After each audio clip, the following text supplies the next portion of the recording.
Hey, welcome to this episode of the Human Mosaic Podcast. I'm your host, Ken Floyd, and I am joined with Demetrius. He is the owner and founder of Nostalgia line of fragrances.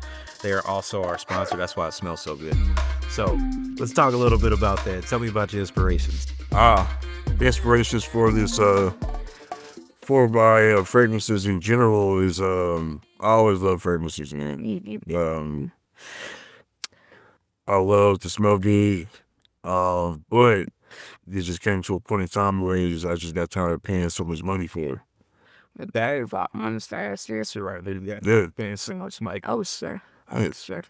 just got tired of paying so much money. So I was like, well, the amount of money that I spend on fragrances, For me. I can create my own. So that. But I just didn't know how to necessarily go about that.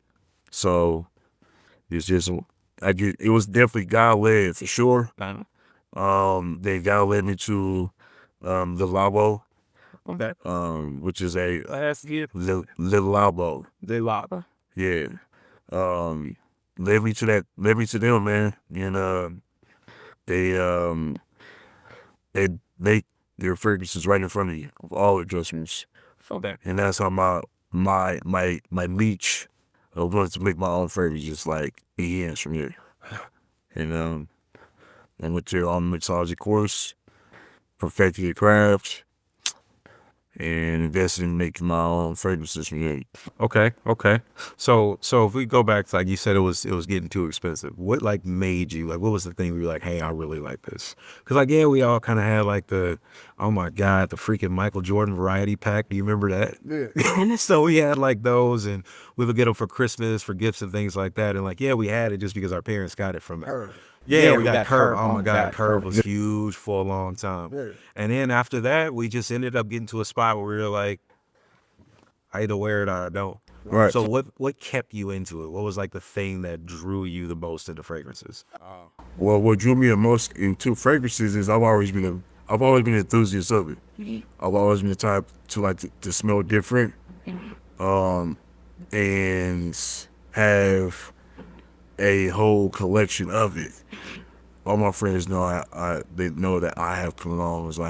And I like to smell good. Okay. But and I'm also a creator. I love to create. I'm an artist too. And I was like, man, like this is an avenue that I don't see too many people doing. Right. Because I remember when you told me, I was very shocked.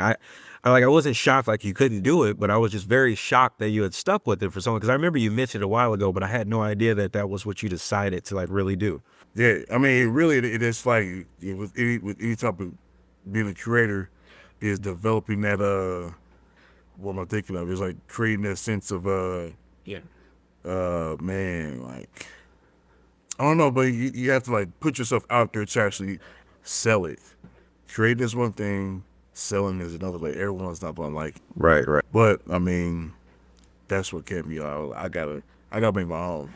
I feel like you've had such a wide reception of it, though. I don't feel like many people have told you that they don't like the fragrances. No. And no one I've had on that has smelled these fragrances has said that they don't like them. Yeah. In fact, a lot of people try to take them with them on the way out. And that's the cool part about art. You know what I mean? It's like everyone is not gonna have the same response to it. Okay. So I do want to mention this one. This was the one I mentioned on the last episode that I was getting that was exclusive. I'm gonna let you describe it because you remember what happened the first time I described one. Yeah. Well, what did I call it? I called it Elotes Nowhere. I called it Elotes Nowhere. I called it Black Corn. I'm an artist and I am sensitive about my stuff. Right. But this fragrance here is Canel Blue. It translates to blue cinnamon. Okay. This aromatic floral fragrance, is literally give you the best of both worlds. You won't find too many unisex fragrances, but I'm more so aimed this toward targeting men. But we're in a day and age where women do like wearing masculine fragrances, so that's why it gives a clean balance of aromatics, floral, spice because of the cinnamon, Yeah. and it's like, and it looks cool too. So It does. So blue is my favorite color. I remember when you sent me this, immediately I wanted that fragrance because I wanted to see the color on camera first and foremost. Like, yes, we're podcasting, but I'm a videographer. I'm a creator, just like you. I love to tell a story. And immediately I just felt that was going to look very great on camera. And it smells good. I sprayed it. It's on me. It smells so good. I love it too. I think it's my taste is not so much on the floral side, but more on the earthy side. But this year it gives a clear, clean mix and balance between the two. I think so. I think it's gonna be a great response, man. Oh yeah. Oh yeah. I think that one, and this is a good one. This is, of course, the new bottles. I told you there are new bottles coming out. This Etoile Noir is still probably one of my favorite scents. It's great by itself, but I love layering it with Rain. Rain is Cool. it's a special one. It truly is. Yeah, and I mean, it's crazy how it's Twin Aware, which is number 9 in the collective. How it got from La Homme, the first fragrance. So I think this is the first fragrance. Oh, really? This is what started it. So I didn't know it. La Homme is the OG. It's the first fragrance that started the whole line. So it went from La Homme and essentially building up to the Twin Aware. Okay. But it took me like 8 months just to master that fragrance alone. Just to get those fragrances to mix well and smell well, feel well. And I wanted it to be clear, so the color had to be right. Okay. It was a lot, man. So once I mastered that, and I realized people liked it. And that's the crazy part. Not just black people, like white people too. Yeah. And that's a market that is different. Like, 'cause us black people, we tend to have a different taste of fragrant palette than white counterparts. Which, so to get both people to like the same fragrance, that was fine to me. Nice. I see what you mean there. Okay. Now you mentioned getting this. It took a lot to make this be clear. Yeah. I remember you told me with that one that the color blue, there was something in it that you needed the scent, but you couldn't stop it from being so blue. Yeah. So what happened with this to be able to make this clear, but that one you had to retain that color? So amber is the I have the note breakdowns right here. Okay.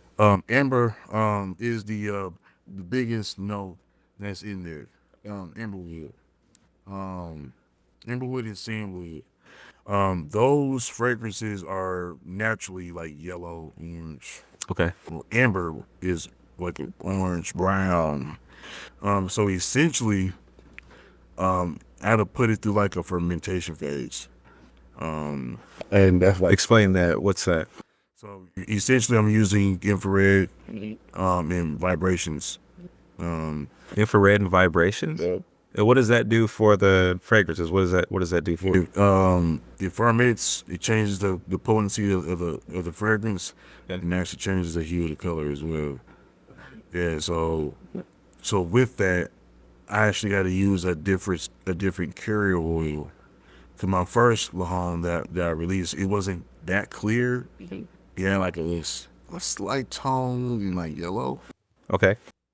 I noticed it, and it was, as a career, you notice the small things. A lot of people didn't notice. I was like, man, yeah, small team. Yeah. Now, It was a carrier. is there something that is like is there something bad that happens from these colors? Like, do they stain or something like that? No. Just you didn't want the color. I'm specific in terms of the notes. I want the colors to reflect it. Now you'll find with most fragrances, you don't even know what color it is. Yes. Yes. I want everyone. I want this to be transparent. I want people to know what exactly you're putting on their body and what it looks like. Okay. It's like going to a restaurant and you see the glass and people cooking behind it. So like I don't have anything to hide. Like there's no. I like that. It's full transparency. No additives. No artificial. Nothing. I got some Prada Carbon and some Prada Black at the house. I wonder what they look like if I crack the tops open. The yellow. Okay. More in life. Okay. Good. All right. So I know you had started out originally just doing clothing. Yeah. Yep. And so like this was something that when I saw this happening, that's why I was so shocked, because I remember you put a lot of time, whole lot of time into making rare form. Yes. So like, I was one of those people. I've got the shirts. I bought the shirts over the years, the jackets, all that stuff. Yeah. So that's why this was such a surprise for me. Is when I saw how well it was, Yeah. I couldn't understand. I was thinking to myself, how did I not know about this? Well, that's what I'm saying. Is like I had to develop the confidence to like release this stuff. Then I was like, man, like if I didn't feel comfortable doing it, I'm not gonna do it. I don't care what it is. Right. And so with my clothes, I was very confident with making my merch. It did very well. Right. But my dryer crashed. So when my dryer crashed, man, I was like, man, I'm not doing all that on. I would imagine though that one of the biggest things that probably pushed you further to this side than doing clothing was the fact that this was something that allowed you to be so much more creative. Right. Because it's something, like you stated, that not many people are doing. True. And with you being able to do this at such a high level because of the training you went through for it, I would imagine that your creativity probably shines so much more in this process. Yeah. And people can tell, like, okay, like, this is not just a fragrance that smells okay. Right. I'll put time and energy into this thing. That's actually a common thing most people say when they spray it. The first thing instinctively, they go, oh, this is oil. Yeah. Because they're used to those very high cut 50% alcohol or 45, however they do it. And it's a totally different thing. This lasts for so long. You hear me? It lasts. It's great. Yeah, that's one of my biggest things is I want to make sure that the quality and the durability lasts. Right. Right. So, and that's what separates myself from a lot of other, perfume makers is the durability. I spoke to somebody that wears some of it. Small world, because I ended up running into people that already ordered, and I'm just like, that's awesome. Yeah. So happy that the support is there. And she was like, she said, it smells so good. Like most people think it's in my hair.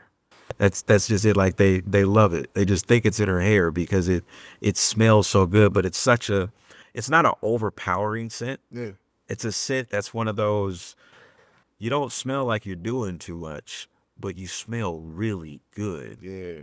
So what I tell people, my explanation is, it's very subtle with a loud linger. Very subtle with a loud linger. I like that. Because it lasts all day, all day long. And that's one thing is just like, well, we went to the same church, so we know what it is. Yeah. We could be in the same sanctuary. We know exactly who's coming in. Yes. Yeah. Before the scene. It's so funny you say that because we instinctively knew that because everyone had certain scents. Yeah. And like anytime like Sister Campbell walk in, What? we knew exactly. We knew exactly who it was, baby. Uh-huh. You're wearing. Like same thing, like, but that's what thing like that drew me to it. Like, it almost takes away the creativity. Is like, I don't know, and I don't want it to be pungent. I want every fragrance to be. I don't want to be. I don't want to say subtle, but aromatic. Okay. Clean fragrances, almost as like a shower. I want everything. Shower. Yeah. Feel like you just hopped out of the shower. Clean fragrance. Everything is like.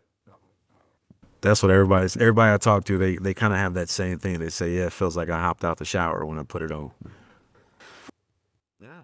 It's quality. It's not what you think it is. That's what separates what I do from a lot of people. and I don't shortcut. I don't base it to the poke. I want everybody to know what they have, and that's why I like a lot of people. I got a lot of flack for doing that, for doing this. For giving them the cards? The note breakdowns. Why? Because a lot of people feel like, well, what if somebody steal your stuff? I'm like, so what?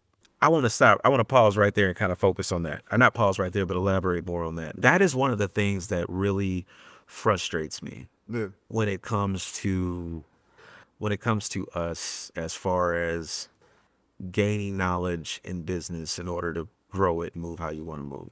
And it's this weird gatekeeping of knowledge that everyone just wants to do. I can go give somebody every piece of equipment I have. You can have that camera right there that I'm shooting on you. You can have it. And it will still not produce what I can produce. Yeah. I'm going to give anyone any knowledge that they need. I can't tell you how many people I have put through mentor programs. I've had work for me for a little bit of time, and then they've gone ahead to do their own thing. And I remember when I did this, because it was the same thing when I first got started and I wanted to become a photographer or videographer. I didn't have people that were eagerly lining up to help me with things. Right. In fact, it was one thing that someone had told me that wasn't one, and they had stated, your work's actually not too bad for you getting started. Most people wouldn't expect work like this to come from somebody getting started. And because of that, I think a lot of people are afraid to help you because they don't want you to become what steals their business. And it's such a shallow, just ignorant way of thinking. Yeah, man. There are so many people that live on this planet. So many people. No one is going to necessarily just take your business. It's just, you're not going to have the business. That doesn't happen. Right. Doesn't happen. I agree, man. I think that even when we came out to, making my own clothes, we're making the rare form urbanware. And it's like when people would like literally hit me on the DM and ask those detailed questions like, man, like what equipment you using, or what kind of software you using to make your logos, or man, I was open about everything. I think that I believe in the statement, each one teach one. Yes, each one. Though iron sharpens iron. It essentially, what I'm doing is not new under the sun. Like, Yeah. being done for me, Exactly. it's gonna be done after this. Way beforehand. Yeah, but the only difference is my artistry. That's it. So it's like, one thing for sure is like one of my favorite refurbished brands, Lalabo, they make that fragrance right in front of you, and they you know exactly what you're putting in your body. I know. And how do you feel about the reviews too? While we were talking about these fragrances, because one of the people said that somebody can get licked. Do you remember that? That's how. That was the explanation of the fragrance sniff. Oh, you could get licked. Watch the previous episode for that. I saw that when she said that. I was like, "Yo, that's a great compliment." She was talking about Nostalgia Rant, I think. That's a great compliment. No. Nostalgia Rant. It was SS. SS. It was SS. That was her favorite one. Because I was actually shocked that SS was not the SS smells bad, but I was just really shocked that the order she put it in. So I was like, wow, and it just goes to show the scent profiles. Like, everyone has a different scent. I think. And she did mention too, like, I can see why men would like this smell better. But as a woman, it's in this order. But she was like, with this though, you get licked. I was like, yo, I mean, I thought that was dope, man. I mean, and that's what I'm saying. Like, as for myself, I just like smelling good. Yeah. Some of the biggest compliments you can ever get from anybody, like, man, like, you smell amazing. What are you wearing? And I know, and we touch base on gatekeeping. I think the black community is the biggest gatekeeping community ever. No one wants them to smell like them. I'm gonna say it again, the camera. Our community is the biggest gatekeeping community ever, and that's what makes it so challenging for me. Tell me about some of the experiences you had with that. Well, I mean, let's start before my business. No man wants. We could be a group of boys going out. Like, if I'm wearing Sean John, I don't want you wearing it either. I don't want you to smell like me. I've always thought that was so just. So I was the one. I didn't care. What you wear? Oh, I got this right here. Nah. I got it up in such and such. I don't want nobody to smell like me. I thought that was weird. I feel like yeah, you can smell like me, but Nah, you ain't me. nah. There's more than just the smell. That's true, but Oh, it's just like yeah, you can buy what I buy. You don't look like me in it. yeah, that's different. If we're in a group of us together, and my friend, like my boys used to go to my closet, spray cologne. I'm like, whatever you wear, don't wear what I'm wearing. I don't like that. Like, no. I can see that point. I guess I can see that one. Just like don't walk around smelling like me. But it was for me. It wasn't one of the things where I'll never tell you what I have. But I understand like, hey, if we're going to the same place, let's swap it. I'm wearing something different. That's the point. Now I'm in the business side of it. There's components to making the fragrance last longer. There's different type of like carrier oils to help the durability of the quality of the fragrance. Sure. People ain't trying to let that cat at the bags, because those small changes that make a big difference for a lot of perfumery companies or small businesses. They don't want to give everybody the game, and so that's what for myself. Now that I'm learning to navigate is really like networking, then really like trial and error. Like that's why it took me so long to get that confidence to sell these fragrances. Right. Like so now it's like shoot, it's still an expensive process to buy notes, mess up some more. I don't even talk about. This is what I tell people. I don't even, this is what y'all see, but y'all have no idea of how much I've screwed up and burnt or blew up stuff. Like I have no idea. I feel like that's in a lot of different businesses and professions as well. Because man, for instance, like we're talking about losing product or just giving away or just doing because you had to. I can't even imagine the amount of work that I never charged for that I had to do in the beginning to even get my name out there and understand how to make a product that's doing well. Wow. Like That's real. it's very hard. It's very hard, especially in my profession. It's very hard for me or for anyone to consistently put out good quality content. Yeah. It's very hard because if you don't put out good content, you got a whole bunch of other things that come with that, such as the head trash and I didn't do this the right way, so maybe I shouldn't just do this anymore. Maybe this isn't a thing for me anymore. So there were a lot of those trial and error moments where I know for a fact I have more times than I have fingers and toes thought, I'm done. I don't want to do this no more. But the cool part about that is, like everybody might not know, but you were a barber at one point in your time. Oh my God. Yes. So with that, a lot of people wants to see progression. Yeah. So with progress, you're gonna mess up along those lines. At some point, you learn. Face. Hey, I'm telling you. So with art, with any type of artistry, I don't care if it's barbering, if it's painting, if it's customizing clothing, that progress, for me, you gotta trust that progress, that process to get that progress. But you're gonna mess up. So to get better, you have to like prevent yourself from making the same mistake twice. So that's just it all comes with it. So with me is that like, okay, one of my best selling fragrances, I screwed up a lot with it. A whole lot. And it's intuition. That was probably the hardest fragrance that I had to make. I believe that. That fragrance was hard. I cried a couple times. I was so frustrated. Yeah, serious. I was pissed off. Like, I wasted so much money. Yeah, like it was like. So I'm gonna tell you. So it's like, I will never forget. Like, the biggest thing with with creating chemicals, period. It's not the ingredients, it's more so the steps you put them in, like in the order of operation. So you like for intuition, I'm gonna read it because the Egyptian amber in the sweet lemonade, for it to come out right, I had to put I had to put in sweet amber before the lemonade.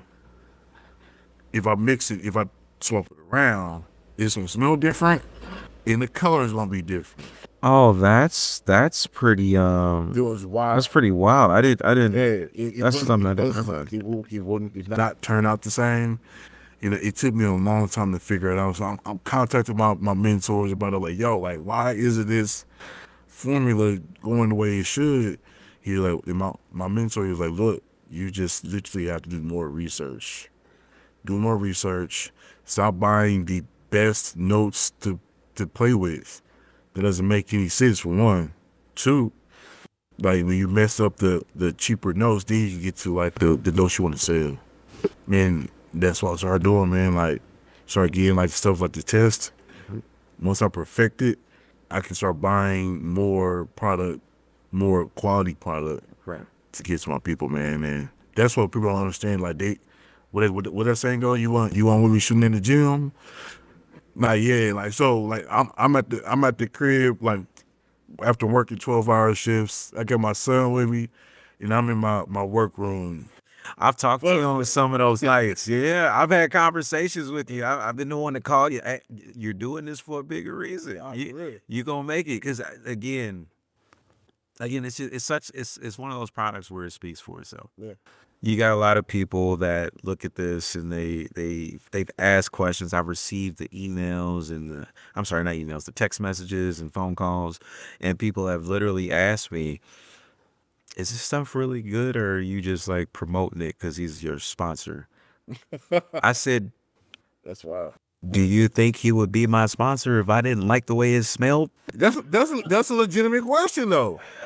I mean, and I get it. Like, it's like all these food review guys. You got all these people popping up now, but you find out they got brand kits. They only review in the places because they got paid to review it. So of course you get a good review. Yeah. I think that's also the beauty with that is the beauty of Keith Lee, for instance. Yeah. He doesn't charge for that. He just show up, pop out, Dallas too. eat that, huh? You in Dallas too. Yeah, he just show up, pop out. Let me eat this food, tell you what I think about it. Yeah. I've always enjoyed his authenticity. And then Keith Lee he has a greater purpose. Yeah. And for me, like, well, you talk about kids and father in every episode, but my son is my biggest motive. We gonna probably talk about kids at least once in every episode, because I'm a father, and that's the reason why I do what I do.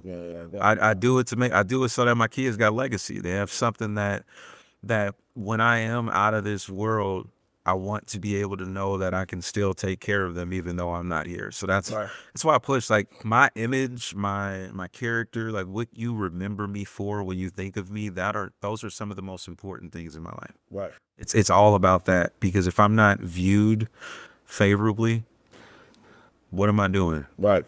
And I think, well, I guess my thought process is as in depth as yours. I'm like, I didn't grow up with a father. But yeah, I mean, I know you did either. I get it. Yeah, but this is what touched me though. So it was like, I played sports, Yes. and I was very good. That's right. But I remember those practices that dads coming to practice, walking their son to the locker room, or for my senior night, dads coming to the locker room to get the experience.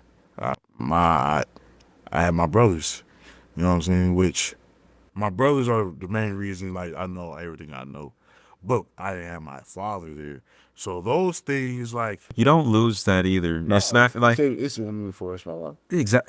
Exactly. I had a conversation with somebody about that, and my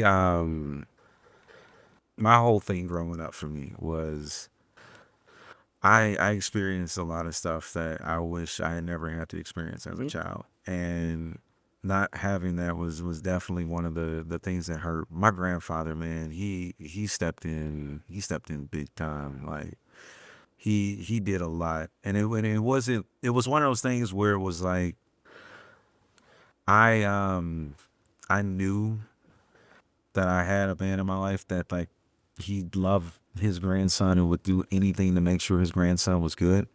But in the same time, knowing that you have that and you weren't wanted, it weighs on you. And it never goes away, because just to sit there and think, what did I do as a child to deserve not to have a father? Yeah. And that's a conversation I think a lot of men don't have. And a lot of people don't expect them to have it, because you're a man now. You should be okay. And you don't realize what that does to you the whole time of not having, because you think about it, you want it, you see everybody else's, like you said, you want to go over, you notice you have certain friends, their parents will bring you around more because they know you don't have, and they want to make sure you can get some of that. So their fathers, I can't tell you how many people will, oh yeah, kids, like, he's one of my sons. That's what it is. I'm one of their sons. I'm one, and it's because I was just a kid that wanted to be accepted. Yeah. I had a conversation with someone, I want to say it was last week, and they had asked me, what did you do? Like, how did you get to the point you're at where you're just not afraid to talk in front of people? And it was a conversation I don't think that they were ready for, because by the time it was over, they were crying because they couldn't believe how much. And I said, I was a very dumb kid. No, man, I don't think y'all remember some of those things, like, especially elementary school and then going through middle school and first part of high school. It was tough. Like, I couldn't hardly see. I didn't wear glasses. Okay. And that never took me to get glasses. So I remember sitting in the back of the class, and the teachers would call on me to read. 'Cause remember, we had the projectors. Yes, and then we had to read. And when they would call on me, I couldn't see the board. So the teacher was like, "Your turn." And I would have to say, "I don't know where we're at," because I couldn't see it. And so I would get in trouble all the time for not following along. Well, that don't make you dumb. You just couldn't see. It wasn't that. So I wouldn't say I wasn't dumb. I was uninformed about a lot of things. I didn't feel my vocabulary was big enough. I didn't feel I could hold a conversation in a room of people that were not just like me. I often went around white people, and I was afraid to be around white people, because I was one of those kids that, of course, the way a lot of us grow up, we're told, because we won't have. Like, it'll be harder for you. You won't be liked. You won't have this. You're not going to have the same connections. And so they build up this whole, I know I done knocked it over like 4 times.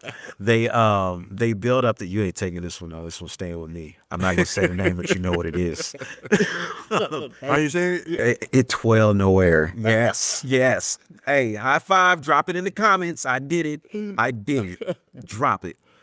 But it was one of those things where I was afraid to speak just because I thought I sounded dumb, and I would whisper. I would talk really low because I was not confident in the words that were coming out. I remember in middle school, I used to bite my tongue so I wouldn't have to talk, because I was like, oh, I hurt my mouth. Like, I ended up biting my tongue. I got hurt or something like that. Wow. So it was a major anxiety I think a lot of people didn't know about. That's crazy. Yeah, and I like when I became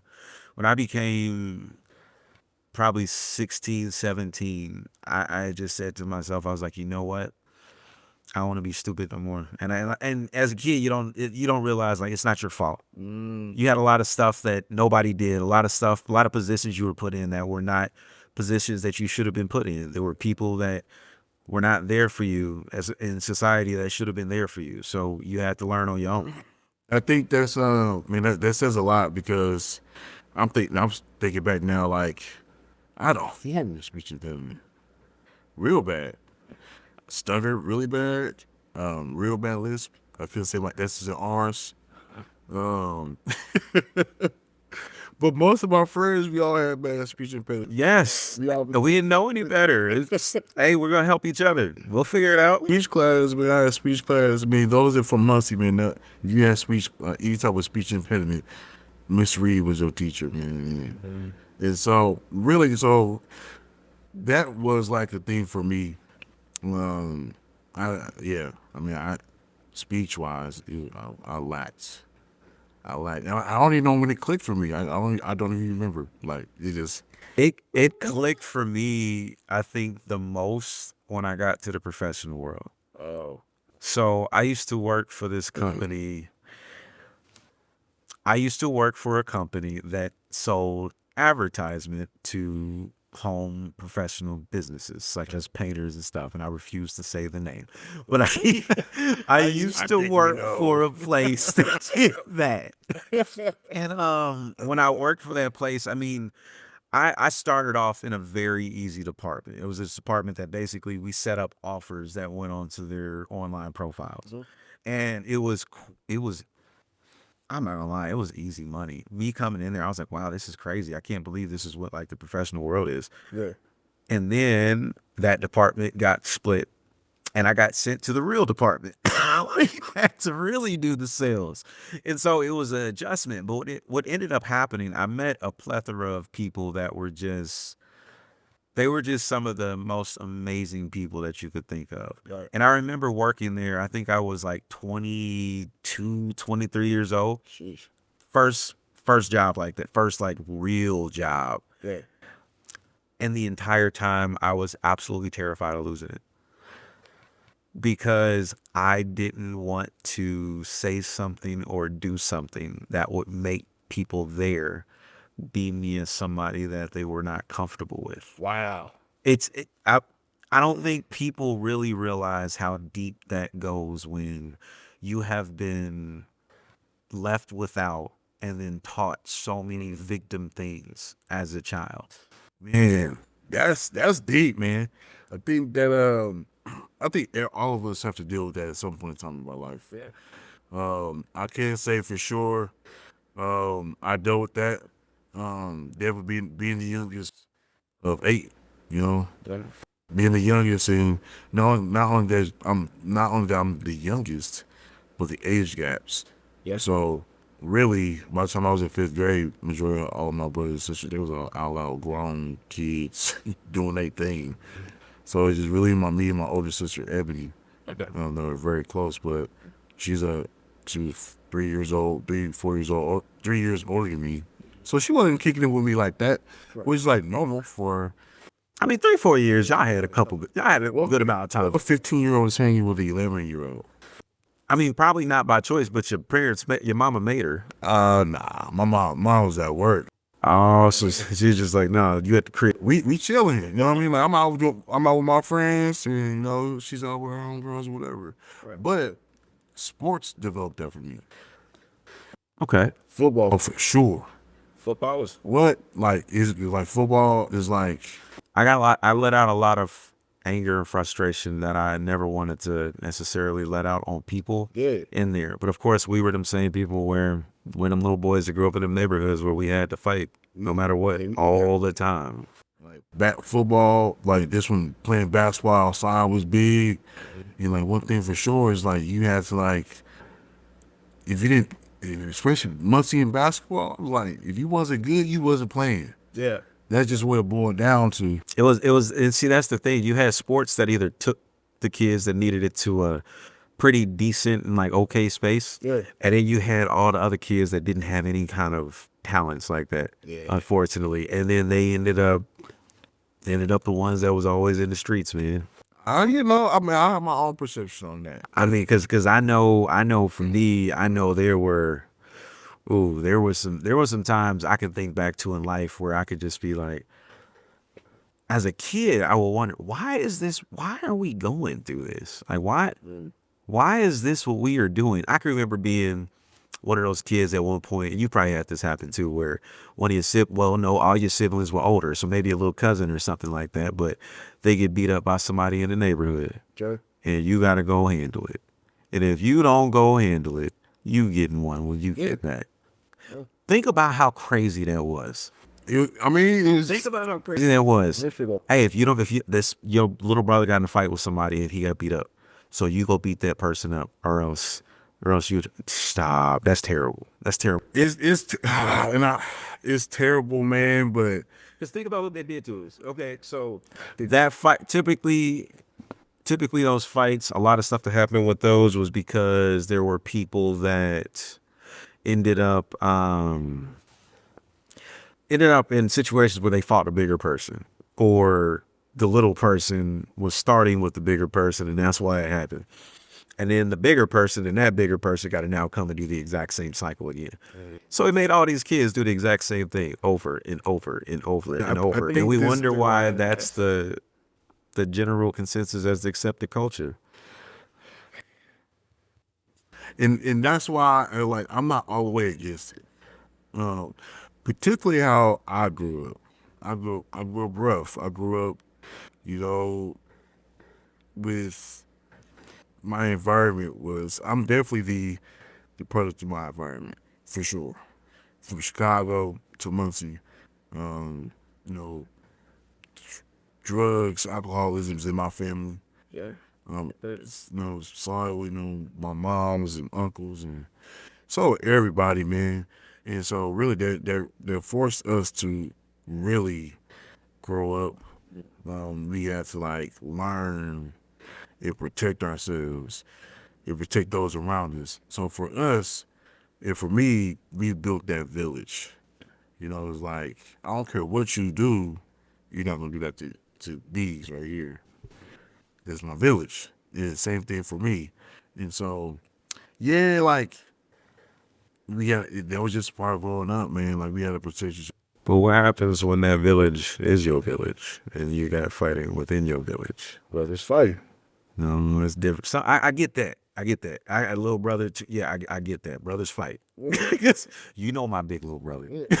So, yeah, big dude. Me and my big little brother that has fights over the years. But at the end of the day, that's a totally different thing. But I mean, I can remember one fight in particular, and I found out very quickly as a kid what was going on in this house, and it was this kid I had to fight, and it was a bad fight, and then he wanted to hit me with beer bottles, and then the people wouldn't let him, but it was one of those where I had to do something or something was gonna happen to me, so it was an ugly one. But I found out that those brothers were going through some unbelievable things in their home, and they were not getting fed. Parents weren't buying groceries. They weren't doing any of that stuff. And the reason that this guy had gotten in a fight with my little brother is because he wanted to take his bag of food that he had just got from the grocery store. And he took his eggs and milk and some other stuff. I forget what he had. And I remember talking about that situation later on down the road with some people as we were adults. And I remember asking, I said, I heard they were kind of going through some stuff at that time when I was a kid, but I didn't understand it. Mm-hmm. And I found out it was so much worse than what I thought. And here it is, a situation where, they're sending out kids to beat up kids that are already going through hell. And these little kids are just trying to figure out how to survive. That's a rough spot. And it's a violent culture that's just it's glorified. It really is in a lot of cases. That's tough. I can't say that even through our problems. I mean, mom's always, she always made had some miracles. She always had food on the table. Mm-hmm. But you grew up rough though, for sure. And I think for my upbringing, I'm pretty sure you can contest this too. But my upbringing, my lack of fatherly love, is why I take fatherhood so serious. Mm-hmm. That little dude is all I got. In terms of my bloodline, he is all I got. And for that, I make sure I give him every molecule of love that I didn't feel from my father growing up.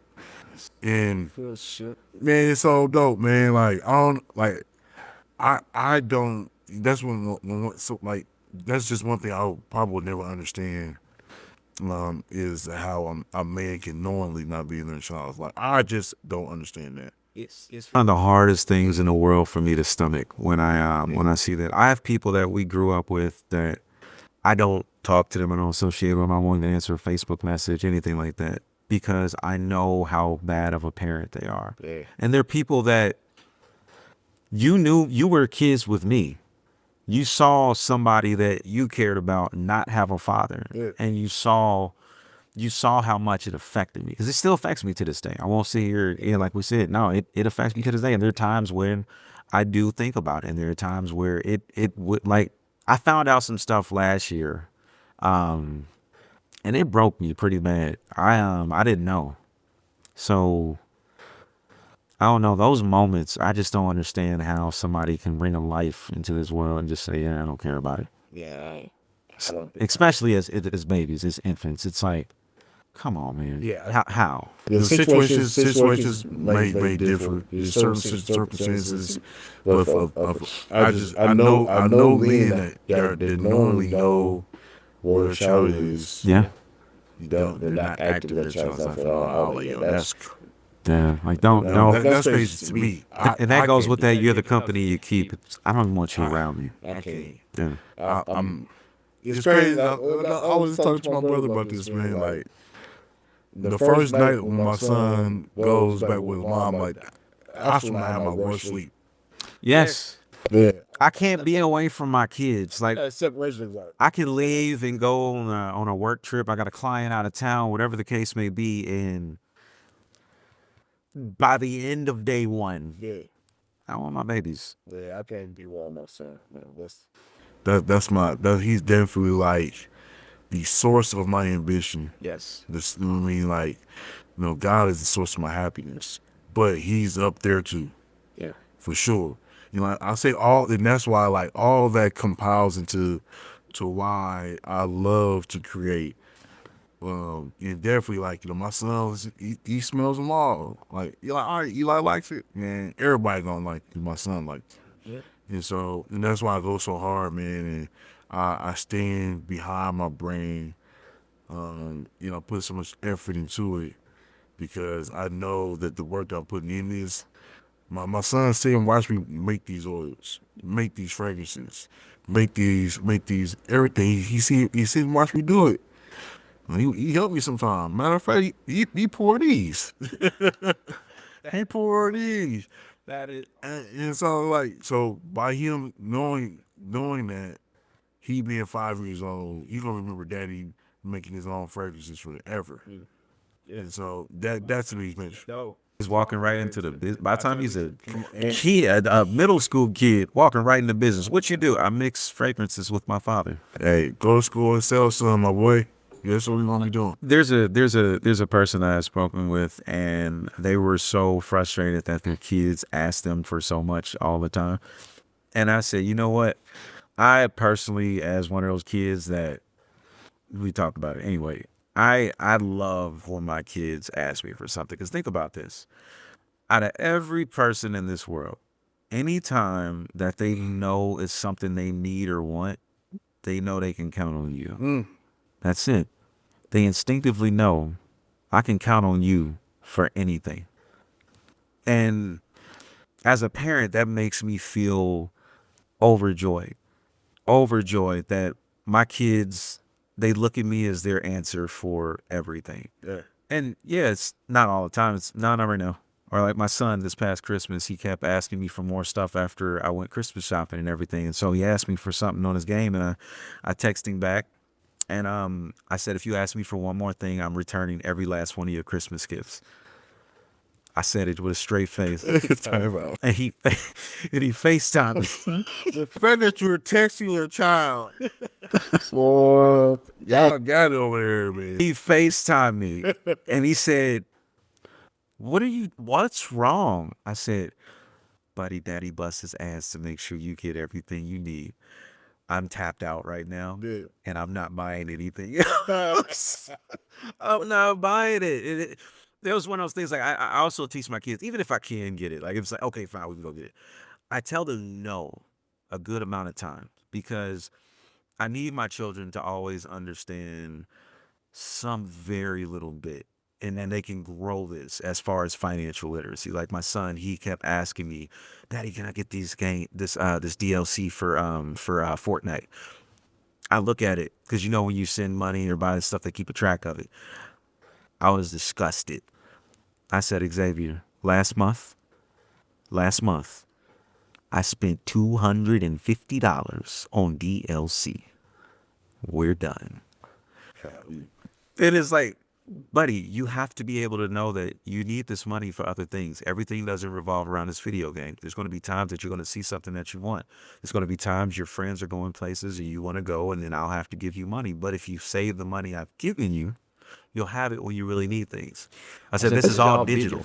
This is, you're not going to have it in a little bit. When this game is no longer the game to play, now you got to reinvest into something. Robux ain't no joke. Oh my God. Robux are, I would totally support Roblox shutting down for 60 days. Hey, You give me 60 days, no Roblox, I'm a changed man. my son is a little crash out. He crash. Yeah, they all want to crash out over Roblox. You sit there and put them in front of Roblox, and it's like, there's a new set of armor to buy. They got new clothes. Oh my God, look at this axe. What are you going to do with that? It looks like every last one that you got. And then you remember, I don't even care, man. If you want it, you can get it, because me seeing you smile and me seeing you happy in this moment, greatest thing I could ask for. Greatest thing I could ask for. I wouldn't change this for the world, man. Like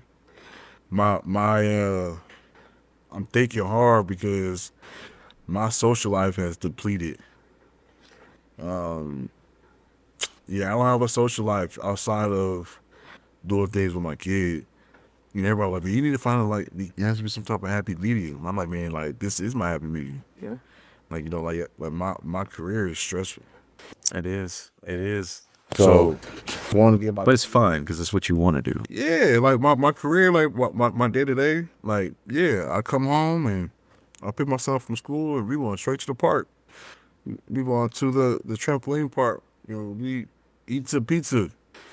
Yeah, so like that to me is fun. I like seeing my son compete. I like seeing him enjoying the environment with other children. And I kind of just let him do his thing. Like I'm not even like babysitting him. Like at the playground, like he just takes off to do his thing. And to me, that's fire. And I enjoy that. Football next season, I'm coaching them. But right now, I'm just like soaking in every moment. You coaching the team? Yeah. How's that feel? Man, you were a player.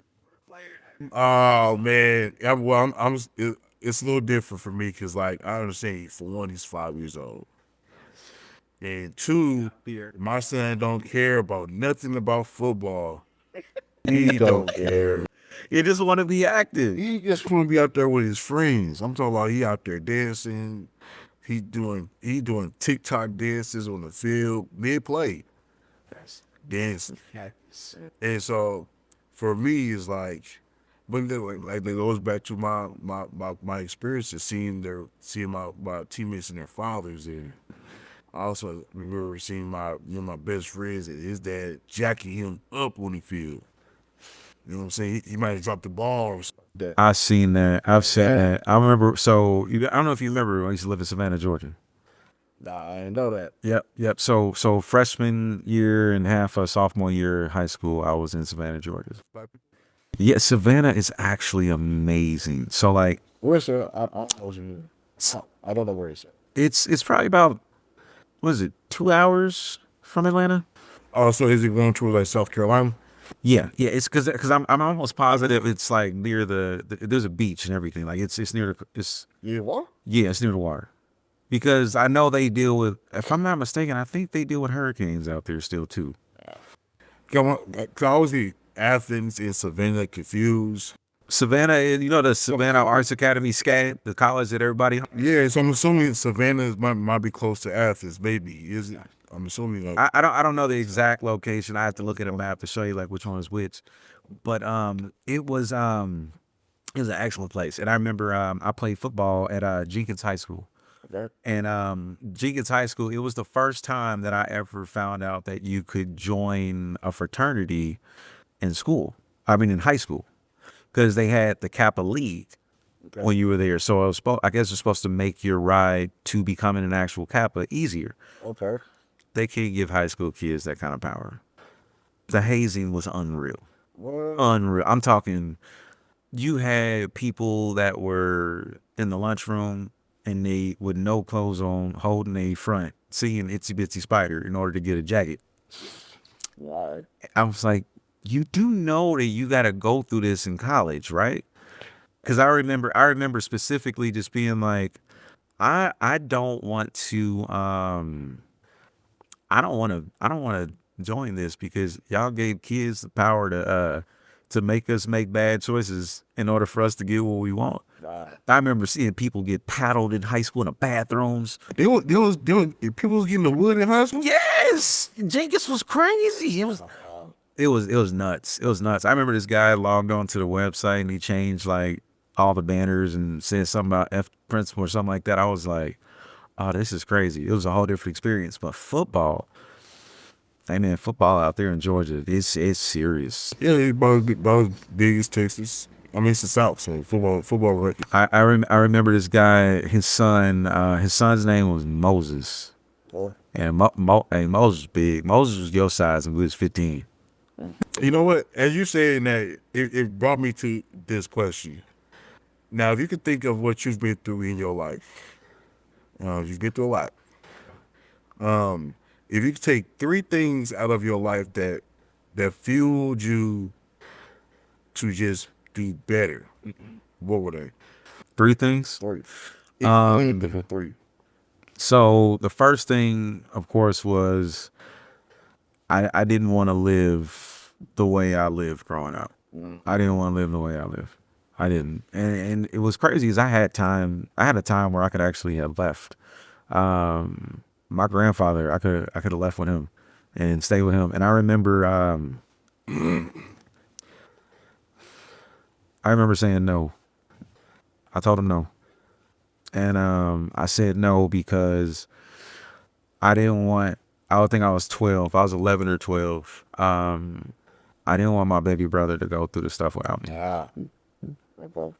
And that was a hard pill to swallow because I never wanted to have to make decisions I never should have had to make decisions like that at that age. And I didn't leave because of my little brother. So after that, I was just like, my first decision myself was I don't want to grow up this way. I don't want to be what I've seen everyone else be. I think that there's more to life than this. And it was because my grandfather, he was such a stable example for me. I got to see what it looked like for a man to go to work, come home, put into his home, build up his home, live in a good spot. Like my grandparents got one of the first houses in Grayville when they first opened. In where? In Grayville, when they first opened, that's where they was at. Yeah. Out in Fishers, off of 116. Grayville? Gray Eagle. Gray Eagle. Graygle. That is funny. Gray Eagle. Never heard of Gray Eagle. It's a big housing division up there, Fishers. Like they ended up adding a golf course like later on after they did everything, and it was an excellent spot. It was one of those things where it doesn't make sense for you not to go. What are you not leaving for? Yeah. But a lot of people never knew it was because of my baby brother. I couldn't leave him and know that he had to possibly take what I was taking and all that. Secondly, I think one of the biggest things was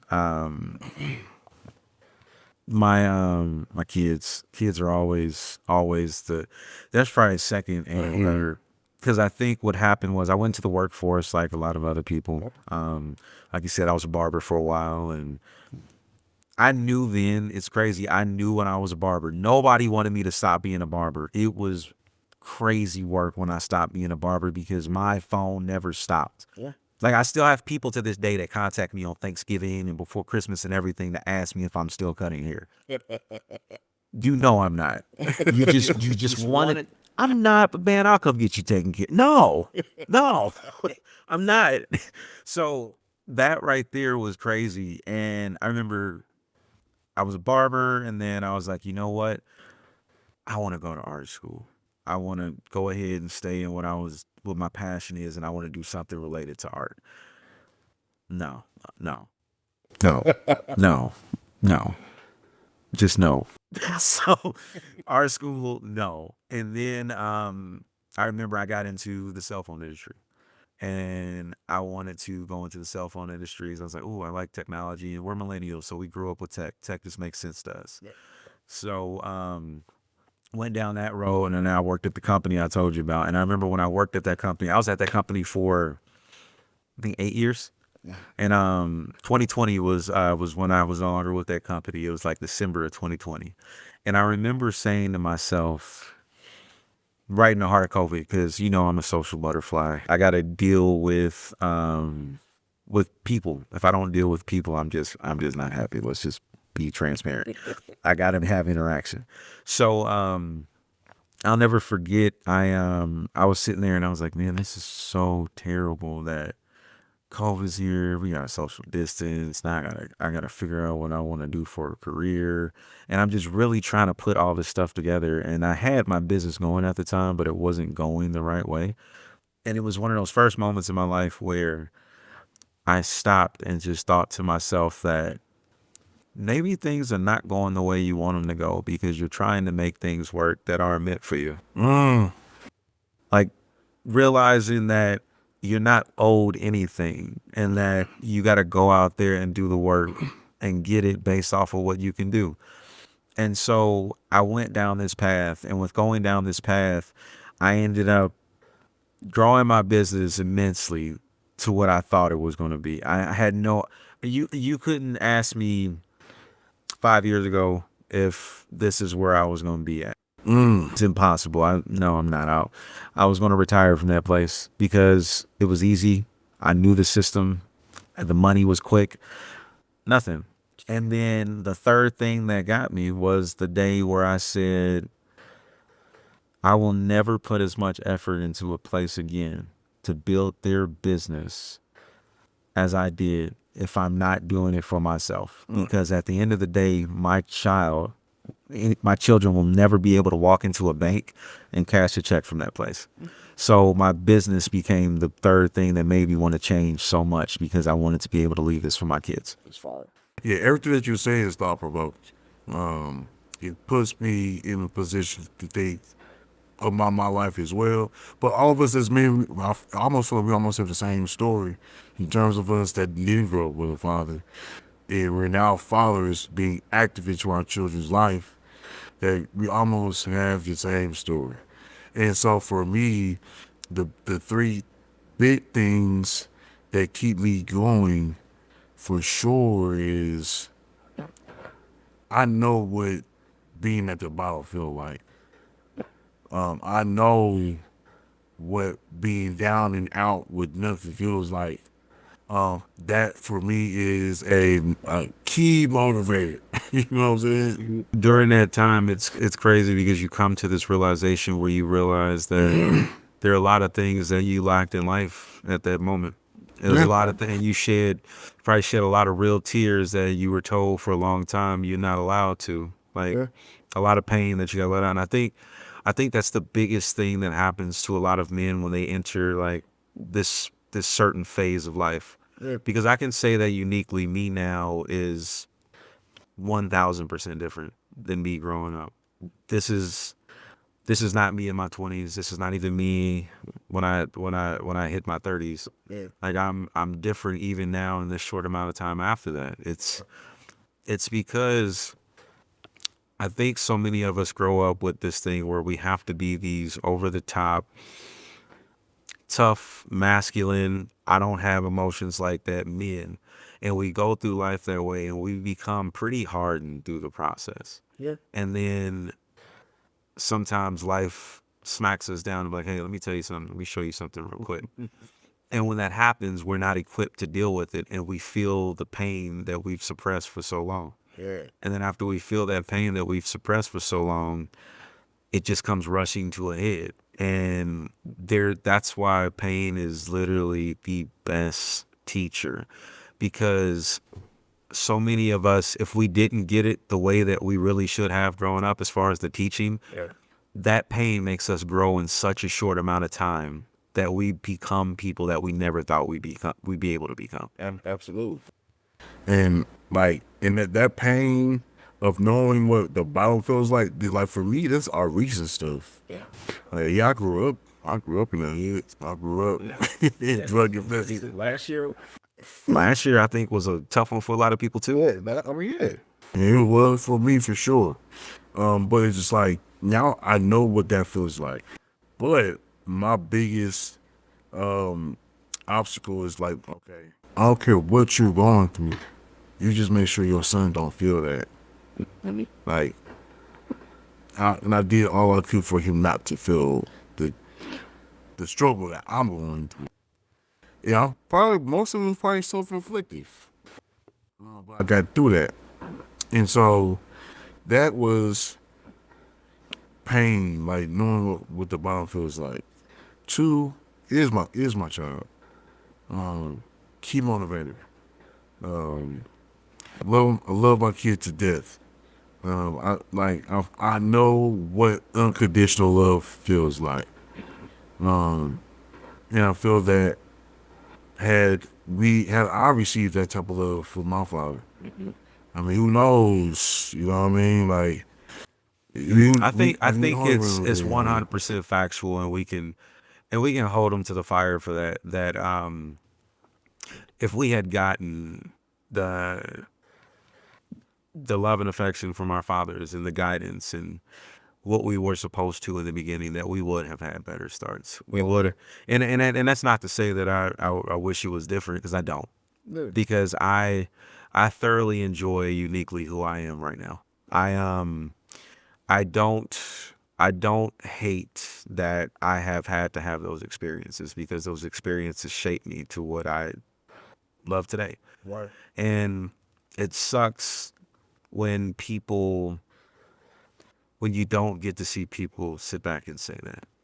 When you see them still living the same way, and you want it so bad for them to change. You want it so bad. You want it more than they do. But if they don't want it, it's never gonna happen. Absolutely. Yeah, that's I think we all can contest to that. And it's like, I would say, lastly, aside from my son, I would say that my family, man. Me being the youngest sibling of in my intermediate family, is like we all come from this very rough areas. You feel what I'm saying? And like, we're literally like, we would never.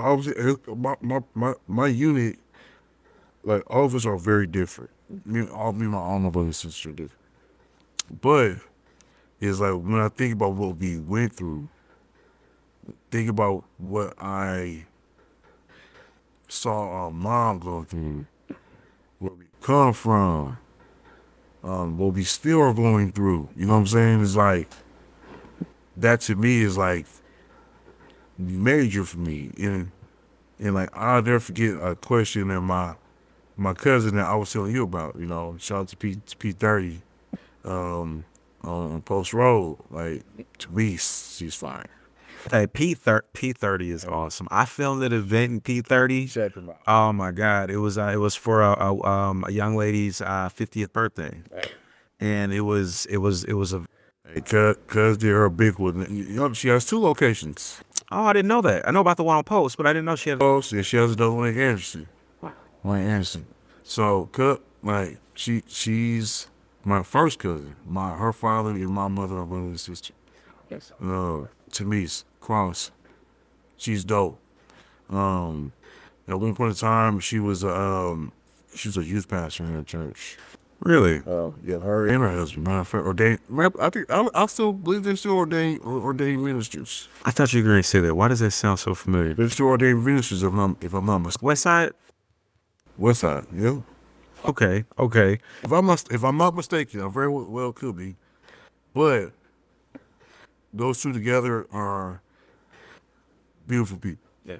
So I will never forget, man. Like, yeah, she from Chicago too. She from West Side of Chicago, so she been through some stuff too. And What's crazy is the amount of my close friends that are from Chicago at some point. I mean, in some way, like there's some from some place in Chicago. like 2.5 hours away. I know, but it's just like you just don't expect yourself to be friends with so many people from the same place that you ain't even from. You tied to it in some way. Man. But I will never forget. She asked me this question, man, and she was like, "How did you make it out? How did you make it out of your environment scathe free? How did you make it out?" They say it again for scathe. No, but listen. She was like, "How did you make it out? Why didn't you do what everybody else was doing? Why didn't you do what your brothers? Both of my brothers was out there. You know, like they, you know what I mean? They was out there. Why wasn't you doing what your friends was doing? Like, you know, I'll never forget freshman year, he was a close friend of mine, showing me his first piece of work that an OG gave him, you know what I'm saying, to sell. I never, that's he was like crazy. 14, 15 years old. He had his first piece of work to hustle. But I said that is like when I saw, man, I saw a lot growing up, man. And my biggest thing that I saw when I realized that I went out of this is when I saw my first murder. 11 years old. I was right there, right? The dude that pulled the trigger was a friend to my brothers and sisters. But that's the trippy part. So I saw that, and I'm like, yeah, like this ain't for me. Like I want to get out. And not only that, like, you know, at the time it was like 97, 98. My cousin through marriage, he just got drafted in the NBA, so Muncie we on fire right now. So like my cousin, like seeing him project, going to the league, playing in Portland and stuff like that, was like that was like my time away from the hood, right? This is the crazy part about that scene that I saw. Knowing that I wanted it out, it forced me to play harder, do better in school, do better on the football field, get out, right? I'll say like, And all your friends just thought you was weird. For no, being so I was different. a square. That was me. I was a square. I was like, oh my God, I was an Oreo. That's what they used to call me. I won't get in that. They used to call me an Oreo. They'd be like, you're just a black person that's white on the inside. Did you wear a shell necklace? The what? The shell necklace? No, I didn't wear the You shell wear necklace. the No thong, shell the thong necklace. sandals? No, ever. Not in my life. Ever. I despise thong sandals more than anything else you can put on your feet. The only thing worse than that are them toe shoes. Okay, those Your way toes back. go through everyone. I hate them. Don't worry that, guys. Yeah, but them, no, never. So I would say like maybe like 15. Man, I'm grown now, and I'm talking to another cousin of mine, and he was like my daddy got murdered around 97, and I was locked up when that was probably one of my biggest things that I regret in my life. And I'm like, what? He's like, yup. My daddy got murdered in 97. George killed him at the playground. I'm like, huh? The murder you watched happen? That the guy I saw get murdered was my cousin's father. Blew me away, dog. And so I was like, when he told me, when I told him, I was like, man, like, that that event pivoted my life at 11 years old. And I've seen some other crazy stuff too, but me coming home from skating to see that changed my life forever. And then to talk to my cousin and realizing that years later that was my cousin's dad. Crazy work. So now That had to rock you in some way. I was shocked. Matter of fact, I didn't even tell him I saw that the day that I was gonna say, I don't even think that could be a conversation that I would be able to have. I could probably have that conversation with someone now at this point in my life. I think it was like next day for me. I'd let that like I'm like dang like I saw a man get cold blooded like murdered. Come to find out that that man was my cousin's father. Like you know what I'm saying? Like that blew me away. Cause like so when we moved from Chicago to Muncie, we had a lot of family that we just didn't know. And so when my cousin was locked up, he was obviously older than me. So when we met, we introduced his family. Come to find out, like it was just a lot of things that I just didn't know and shouldn't have known as a kid. And then we was talking about that, like, oh man. So now it's like when my cousin asked me that question, and I was like, I wasn't raised in the church. But definitely like God got me through those situations. You know, the unique thing about that, there's a lot of people that were not raised in the church, but there's also a lot of people that were raised in the church. And the crazy part about it is more often than not, the kids that were raised in the church are almost exactly like the kids that are raised outside the church. Because I am a firm believer that evil hides under the cloak of religion.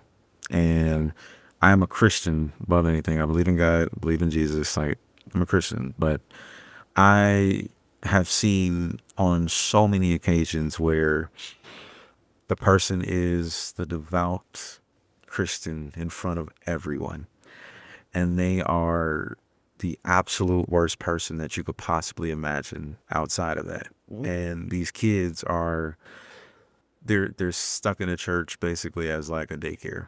Do you remember how it was just like, you gotta go with no option, never a conversation of what did you learn today, or what did you speak about today, or how did you feel? None of that. It was, you're there because we have to keep up public appearances.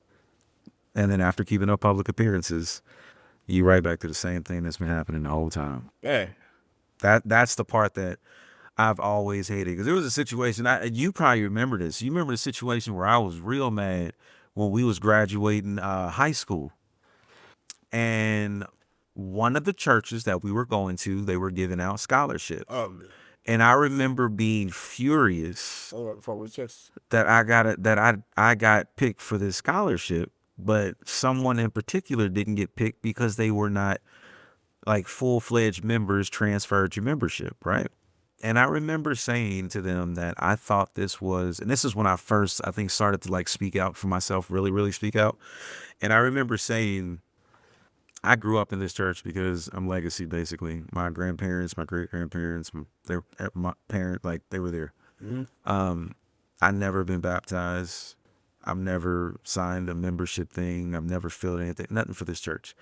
And the fact that me, as someone at the time that I didn't even want to go to college, I just knew it wasn't for me. I knew I wanted to build a career out of something that I wanted to just say is just tangibly made out of me. I just wanted to do something else besides college. Right. And we were those kids that came from that generation of grandparents and parents that were taught by the great grandparents that if you don't go to school, you can't be anything. Right. So my entire time, I was like, when I didn't go to college and finish, it was a rough time. I was made to feel like I was nothing. Like the people that came down about it, that was wild for me. And so again, as a person that didn't even want to go to begin with, how are you gonna offer me this? Yeah.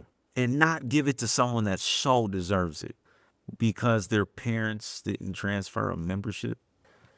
I'm So like, it was just one of them things where I was like, And I didn't take it either. I was like, I'm good. I'm not going anyway. It's stupid. Give it to somebody that needs it. Yeah, man. But no, this was absolutely amazing, man. I appreciate you coming through for sure. Of course, we're going to keep on talking about this specifically. How you say it, man? How you say it? Elotes. Oh no, I'm joking. If you did 12 nowhere, hey, listen, all you fans out there, I appreciate it. But no, this was great, man. We're gonna definitely talk more. You guys can't wait to start seeing these fragrances pop up online. You're gonna love these when you get them. They are. Listen, this Chanel Blue, he did his thing with that. The heritage is absolutely amazing as well. Not knocking it Canal at all. Blue. Huh? Canal Blue. Canal Blue. When you see the name, listen, it's a long day. That's terrible. Canal Blue. Thank you for being here, for telling me that. I appreciate it. Now we go get it together. But thank you for checking out this episode of the Human Mosaic Podcast. Again, it is nostalgiaforyou.com. Go check out Nostalgia Line of Fragrances. You're gonna love them. Comment, share this video. You're not commenting enough. I'm telling you, you're trying to make me stop doing podcasting real early. Before we leave, Demetrius, I want you to give me the handles. That way I can make sure we got these on there for everybody to take a look at. All right, so my handles for Instagram is You Smell So Nostalgic. And then my personal handle is Nostalgia So Rare. I like that. Nostalgia So Rare. Nice. All right. Again, thank everybody, and we will see you on the next episode. I'm the truth. I flex when I step, self-made, that's a bet. In my zone, feeling blessed, not a clone. I'm unique, counting